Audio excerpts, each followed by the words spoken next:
এই উঠোনে দাঁড়িয়ে ওকে যেভাবে অপমান করা হয়েছে সেদিন আমি কিচ্ছু বলতে পারিনি। সব কিছু সহ্য করে ও কিন্তু আবার বাড়ি ফিরে এসেছে। আমি হলে ফিরতে পারতাম না, ফিরতাম না।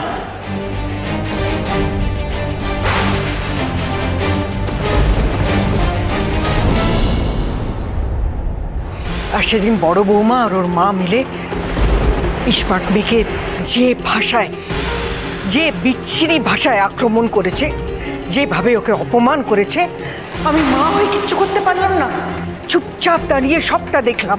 শেষে লোকে আপনার বাড়ির মেজ বউয়ের চরিত্র নিয়ে না টানাটানি করে মাইন্ডি।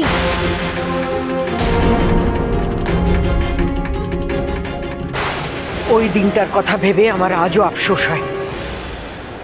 একটা বাপ মা মরা মেয়েকে আমি নিজে ঘরের বউ করে আনলাম। সেদিন ওকে আমি কথা দিয়েছিলাম, স্মার্ট মেয়ে, আমি তোমার মা।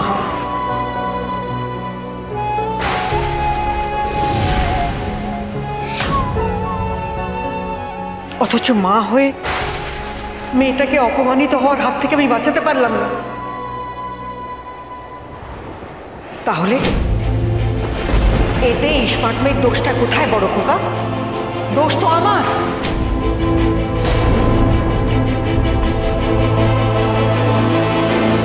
বড় খোকা, মেজ বৌমার চরিত্র নিয়ে কথা বলার কারো কোনো অধিকার নেই। তার আগে তুই তো ছোট ভাইকে প্রশ্ন কর, তার চরিত্র নিয়ে কথা বল। জানিস কি ও কি করেছে? ও বাড়িতে বসে মদ খেয়ে নিজের বাবা মাকে অপমান করেছে।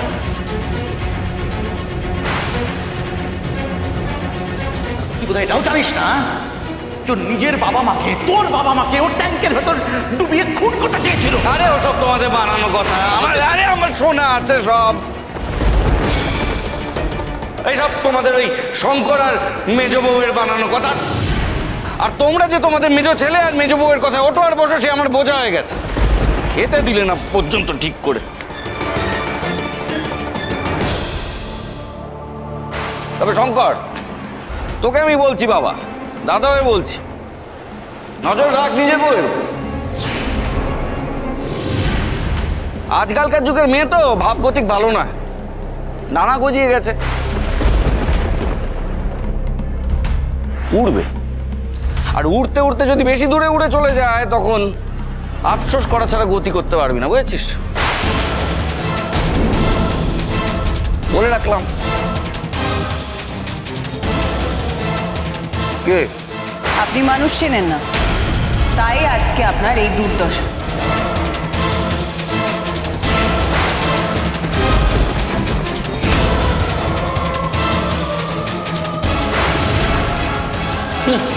আমাকে মানুষ চেনাচ্ছে, প্রভাকর ঘোষকে মানুষ চিনিও না। বড় বউ,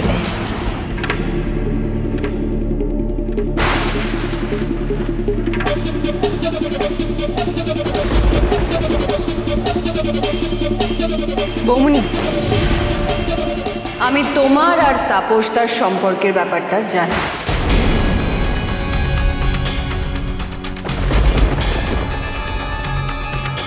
আর আমি যেদিন সেটা প্রমাণ করে দেব, সেদিন দাদা তোমার কি অবস্থা করবে সেটা একবার ভেবে নিও।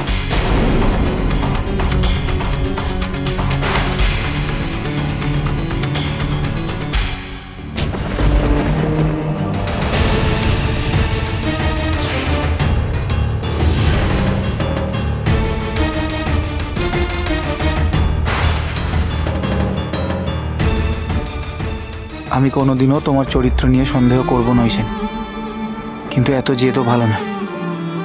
এই ঝড় বৃষ্টি মাথায় নিয়ে কেন তোমাকেই ডেলিভারি করতে যেতে হবে? এটা ঠিক নয়।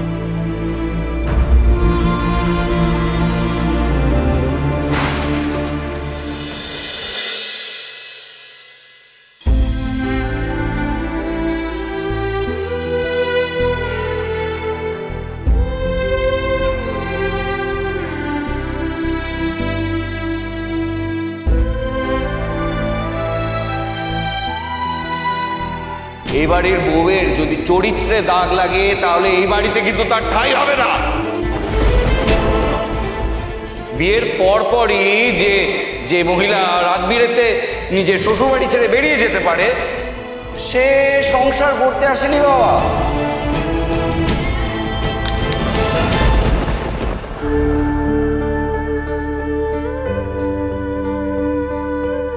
বাপরে, ঝিলমিলকে 3টে গল্প শোনানোর পর গিয়ে ঘুমোলো।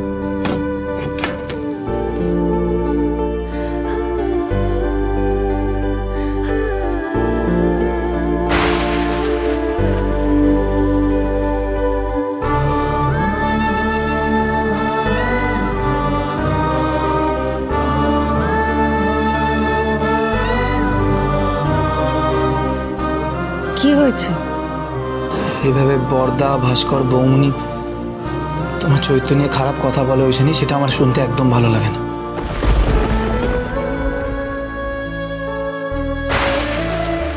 জানি।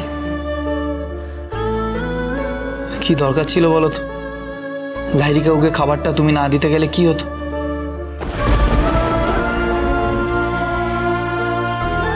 শঙ্কর, তোমার মনে আছে একদিন তুমি আর আমি দুজন মিলে লাহিড়ী কাকুকে খাবার দিতে গেছিলাম?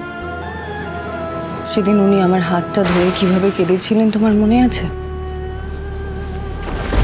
ওনার স্ত্রী মারা গেছে, ওনার মেয়ে বিদেশে থাকে, উনি একা একজন মানুষ। আজ আমি শুধু ওনাকে খাবার দিতে যাইনি, এটাও খোঁজ করতে গেছিলাম যে ওনার আর কিছু লাগবে কিনা, ওষুধপত্র বা কালকে জল খাবারে কিছু লাগবে কিনা। আচ্ছা, একজন বয়স্ক মানুষকে এতটুকু করাটা কি খুব অন্যায়? তুমি বলো। আমি অন্যায়ের কথা বলছি না ওইখানে। বৃষ্টিতে ভিজে তোমার যদি জ্বর টর চলে আসতো তাহলে কি হতো বলো? ভালোই হতো। তারপর তুমি আমার সেবা করতে, আমি বিছানায় শুয়ে শুয়ে অর্ডার করতাম আর আমার পতিদেব আমার সেবা করত। হ্যাঁ সেই, তারপর সেটা নিয়ে দাদা আরেকটা অশান্তি শুরু করত। দাদা তো সবকিছু নিয়ে অশান্তি করছে শঙ্কর, কোনটা নিয়ে করছে না বলো তো? আমি না দুটো মানুষকে মেলাতে পারছি না। যে মানুষটা অসুস্থ অবস্থায় এতটা ভালো ছিল, এতটা ভালো মনের ছিল, আজ সুস্থ হওয়ার পর এতটা বদলে গেল, এতটা ভয়ঙ্কর হয়ে গেল। দাদা চিরকালই এরকম ছিল হয়েছেন। দাদা যখন অসুস্থ অবস্থায় বাড়ি ফিরে আসে তখন আমি ভেবেছিলাম যে দাদা হয়তো পাল্টে গেছে, কিন্তু না, দাদা পাল্টায়নি, সে একই রয়ে গেছে। সেই আগের মতন জেদ, রাগ, গোড়ামি। পাইস হোটেলটাকে এমন একটা জায়গায় নিয়ে যাচ্ছে যে দুদিন বাদে আমাদের হয়তো আমাদের হরগৌরী পাইস হোটেল বন্ধও করে দিতে হতে পারে। আমি বুঝতেই পারছি না দাদা চাইছে এটা কি। শঙ্কর, দাদা যেটাই চাক না কেন হরগৌরী পাইস হোটেল বন্ধ করা যাবে না। আমি বললেই কি দাদা আমার কথা শুনে নেবে? আর বিশ্বাস করো, আমারও না আর ভাল লাগছে না। দাদার সাথে ঝগড়া করতে করতে আমিও ক্লান্ত হয়ে পড়েছি। মাঝে মাঝে তো মনে হচ্ছে যে বলে দি, নে দাদা, হরগৌরী পাইস হোটেল সংসার সব তুই সামলা, নে সব নিয়ে নে। না শঙ্কর, সেটা আবার কিরকম কথা? এই গোটা সংসারের দায়িত্ব তোমার কাঁধের উপরে। আন্টি আঙ্কেল দাদার চেয়ে বেশি তোমার উপরে ভরসা করে। দাদার অশান্তির ভয়ে দাদার সিদ্ধান্ত মেনে নেয় ঠিকই, কিন্তু তোমার উপরেই বেশি ভরসা করে। এই সংসারটা টানার দায়িত্ব তোমার আর আমার। শঙ্কর, আমরা দুজন সারা জীবন একে অপরের হাত ধরে একে অপরের পাশে থেকে এই সংসারের মানুষগুলোর দায়িত্ব নেব।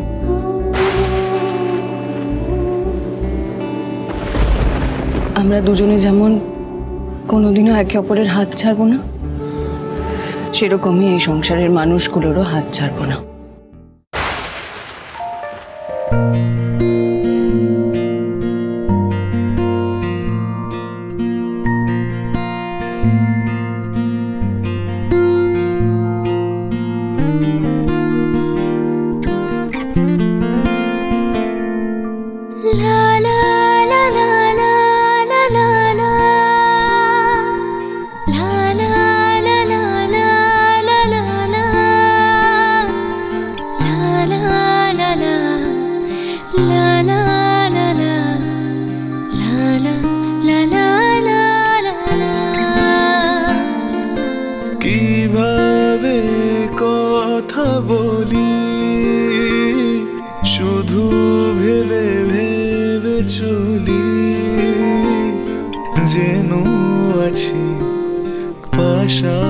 হাসি সব কিছু হবে রঙিন।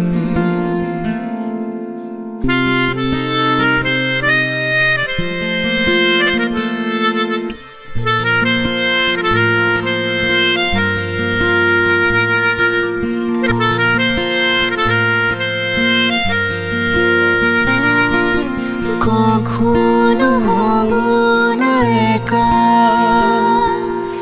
অচেনা গলিতে দেখা, হোক যত ঝড় অচেনা জ্বর, রেখে যাব নিশানা।